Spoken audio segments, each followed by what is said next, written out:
How to sign out of Temu.com. Hello everyone, welcome to Wake&Tech. In today's quick tutorial, I'll show you how to sign out of your account on Temu.com easily, so let's get started. First things first, launch open any web browser of your preference on your device and type in Temu.com in the URL box and search. You'll end up in the official homepage of your Temu account. Now, if you're using a public or a shared device, it is a great practice to sign out of your account for your account security.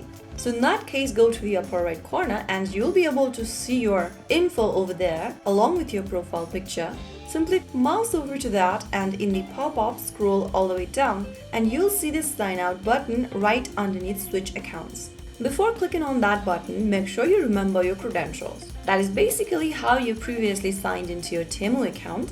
So if you have your credentials with you, you can sign out without any kind of a worry. Click on the sign out button and you'll be redirected to the home page, and now you have logged out of your account. That's how you successfully sign out of your Temu account. If you ever want to log back in, you'll need to enter your credentials correctly and you'll be good to go. If you found the video helpful, don't forget to like, share and subscribe to our channel. I will see you again in the next video. Stay tuned and thanks for watching.